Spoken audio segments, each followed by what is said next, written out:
Hey dreamers, this is Saki and welcome to a new video. Before we get into this though, I would like to thank you for 5,000 subscribers on my channel.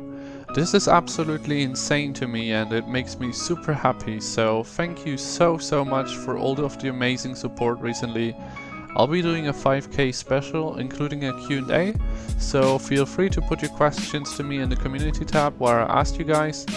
And also before we start, make sure to subscribe to the channel and ring that bell to not miss out on future videos, like helpful tutorials, creative art or amazing community highlights. So let's get started with number 1, DeE Controls. First, you want to go into your preferences and there you can choose between the motion controls and the stick controls. You can also choose the sensitivities, feel free to play around with them and find the right ones for you. But I can't stress it enough how important it is to stick with the motion controls. I know it is super hard in the beginning, I know it doesn't feel right at all, but we all had to go through this. It usually takes up 1 to 4 weeks until you really got used to them. It is just a matter of practice and time, but one tip I can give you is to move around with R1 a lot. You want to always grab R1 on the object you're interested in and move around with the sticks. Number 2, the visual feedback. So many people have been asking why is everything getting black and white or gray whenever I go into sculpt mode, but it isn't for you. There were at least like 10 people in the last video asking that. And here you go. You go into the preferences on dream shaping and then you set the visual feedback to minimal. If it's on all, then everything will fade gray around you, so you can focus on your object, I guess, but I find that is a little bit confusing, so I turned it on to minimal. Number 3, shortcuts and tips and tricks. So there are quite a few really important shortcuts that you should know to make it easier to work with dreams. The most important one probably is L1 and triangle, which lets you quickly switch between stamp and smear mode. You need to use it all the time or switch between it all the time, so that's why it is really important. If you press on the touchpad, you have an individual color palette. You can choose colors out of a wheel and put them into the right box. And you can also mix them together and spin them. This quickly switches between the colors, as you can see here. It's a really cool option. And also, if you have a sculpture in your hand, you can wipe over the touchpad with your finger, and this lets you spin the sculpture, which lets you create really interesting shapes as well. With L1 and square, we can get into the options menu of a sculpture. This is something that everyone should know about, but I still wanted to mention it here, since you have really important option in that options menu of the sculpture. Also, a shortcut that not many beginners know about but also is really helpful is if you press double X, you can select everything in your scene. This also works with groups. If you press double X in a group, it will select everything in that group.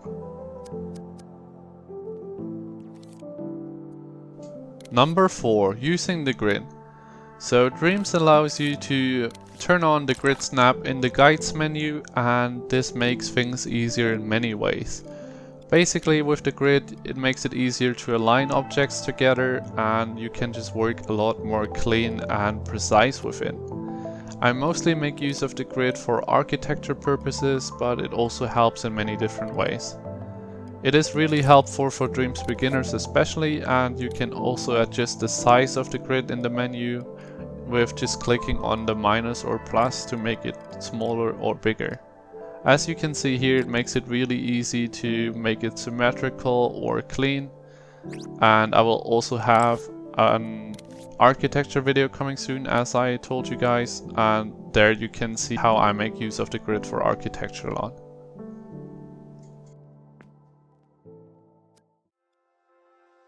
Number 5, soft blending. So whenever you have a sculpture in your hand and you're in stamp mode, you can activate the blend amount. This is important. This only works in the stamp mode, it doesn't work in the smear mode. And with the blend amount, you can basically blend two objects together which is an incredible option, probably the most important one in terms of sculpting in Dreams. At least I make use of it the most.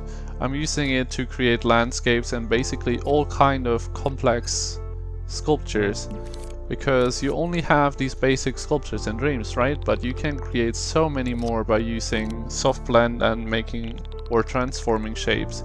Here you can see I'm just using like a pyramid, and with Softblending this together we can make like almost a desert like landscape look, and you can do all kinds of things. The possibilities are endless and there's still new techniques found like every week, I feel like.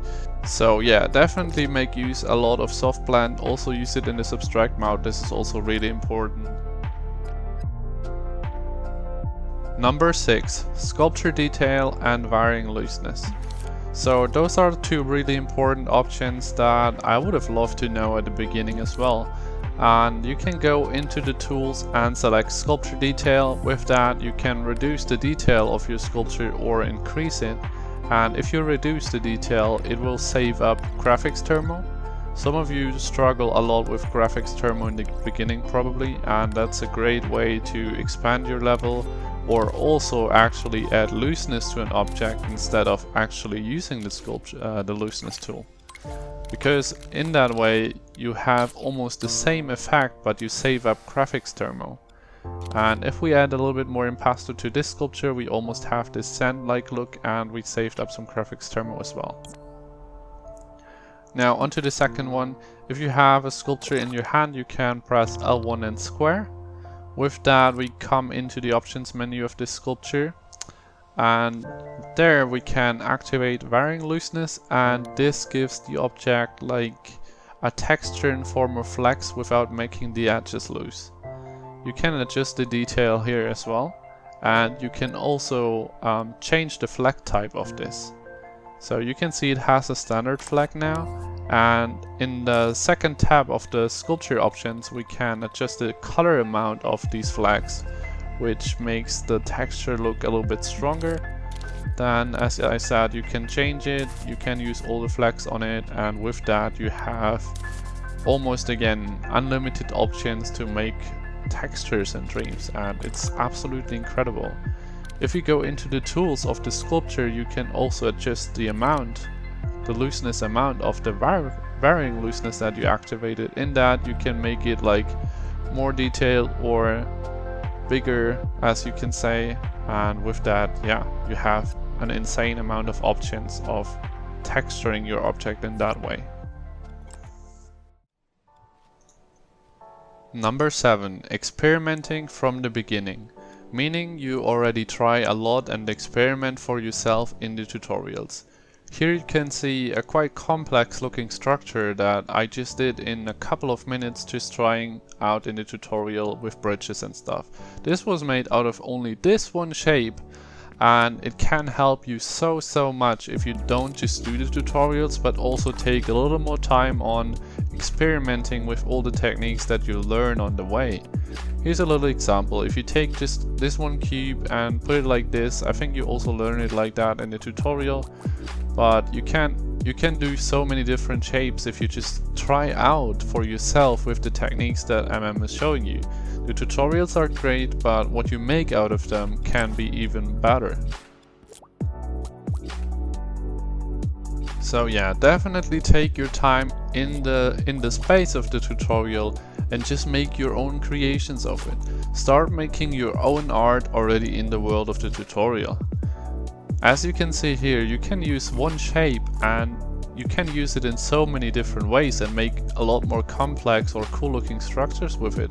And as you experiment with it and find your own stuff that you start to like, it will be also a lot of joy and fun for you. So yeah, this is my number 7 tip.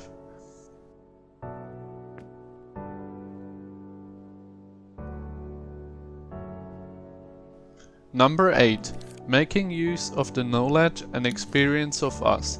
The ones who played the beta and the early access have about 1 year more experience in creating in Dreams than most of the beginners that are coming in right now. So why not making use of all the experience that we've gathered and the techniques that we provide you to improve yourself and shape your own dreams. Most of us are happy to share these and also elements that we are creating. It's no shame if you want to create something out of community elements. You can actually make insane creations by just using elements that the community provided for the Dreamiverse. It is really fun to experiment with it, and you can just search for single elements and put them into your scenes. And this is also a great way to learn and start off a scene, so make use of that. Number 9. Using references and make your own version of it. In the beginning, it helped me a lot to just look at the picture and try to recreate what I see there. This is also how some of my scenes came to life, and it is a super helpful way to also learn how things behave in real life or in nature. It will also help you to learn creating and to find certain techniques that will help you for other things as well. Personally, I really like to take pictures when traveling as a reference for creating in Dreams especially. And another great inspiration is if you just look around on Twitter or Instagram for specific things or fantasy or whatever, and eventually you will get inspiration to recreate specific things in Dreams and make your own version of it. And finally, number 10. The last tip I want to give you on the way is to just not give up. I know how hard it is in the beginning. I always used to watch the stream before the actual beta release of Dreams, and it looked so easy when I saw Kareem just sculpting dragons and whatever, and whenever I jumped into it, it felt so wrong. I thought maybe I'm just bad at it or whatever it is, but I definitely needed my time to get into it, even though I would consider myself as a fast learner. Yeah, just don't give up. It definitely takes some time and patience to get used to the motion controls, to get used to creating and finding certain techniques, but once you got the hang out of it, and you will get to the point where you are able to create anything that you can imagine, then it's just so fulfilling. It makes you so happy to create things, to see something come to life, and that is just the best thing about Dreams. It's just the best possible way to express your own creativity and art, and that's why I love Dreams. And with that being said, I would like to thank you guys for watching. I hope you enjoyed the video. If you found this helpful, please give it a like, some feedback, and share it with the world.